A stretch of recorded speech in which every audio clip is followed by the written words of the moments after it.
తెలంగాణ ఉద్యమకారుల ఐక్యత. అందరికీ నమస్కారం. నా పేరు Pola Narender, TUJSC chairman, Telangana student revolution రాష్ట్ర అధ్యక్షుడిని. ఈరోజు ఆర్ట్స్ కాలేజ్ వేదికగా ఈరోజు ఈ యొక్క కార్యక్రమం నిర్వహించడం జరిగింది. ఏదైతే తెలంగాణ ఉద్యమకారులు తెలంగాణ కోసం పోరాడిరో, తెలంగాణ ప్రభుత్వం జీవో 679 ద్వారా తెలంగాణ ఉద్యమకారులకి న్యాయం చేస్తా అని అంటుంది.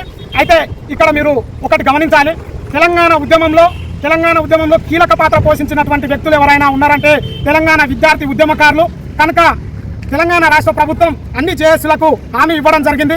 ఏదైతే తెలంగాణ కుల సంఘాలు కావచ్చు, జేఏసీలు కావచ్చు, ఆర్టీసీ సంఘాలు కావచ్చు, నిరుద్యోగ జేఏసీలు కావచ్చు, ప్రతి ఒక్కరికి పిలుపునిచ్చింది. కాకపోతే ఇక్కడ ముఖ్య ఉద్దేశం ఏంటంటే తెలంగాణలో కీలక పాత్ర పోషించినటువంటి వ్యక్తులు తెలంగాణ విద్యార్థి జేఏసీలు. కనుక తెలంగాణ భవన వేదికగా, అదేవిధంగా ఉస్మానియా వేదికగా విద్యార్థి నాయకులు గలమెత్తి ముందుండి తెలంగాణ సాధనలో పోరాటం చేసినటువంటి వ్యక్తులు తెలంగాణ విద్యార్థి లోకం.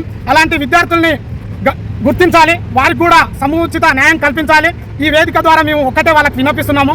అప్పుడైతే తెలంగాణ ఉద్యమంలో విద్యార్థులు పాల్గొన్నారు, ఆ విద్యార్థులకు కూడా అవకాశం కల్పించాలి.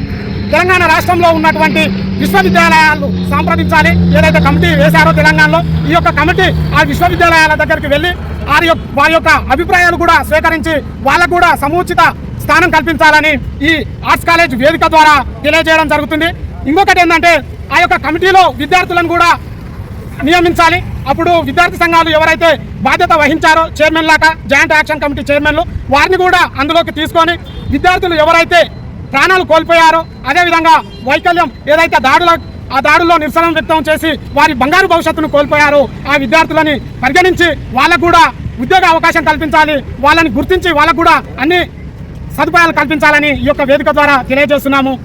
ముఖ్య ఉద్దేశం ఏంటంటే విద్యార్థి జేఏసీ నాయకులకి ముందుగా చోటు కల్పించాలని, ఆ యొక్క కమిటీ వీరి యొక్క అభిప్రాయాలు సేకరించాలని ఈ యొక్క కార్యక్రమం నిర్వహించడం జరిగింది. ఈ యొక్క కార్యక్రమానికి ఇచ్చేసినటువంటి విద్యార్థి నాయకులకి ప్రత్యేక ధన్యవాదాలు. అదేవిధంగా మీడియా మిత్రులకు కూడా ప్రత్యేక ధన్యవాదాలు తెలియజేస్తూ ముగించుకుంటున్నాను.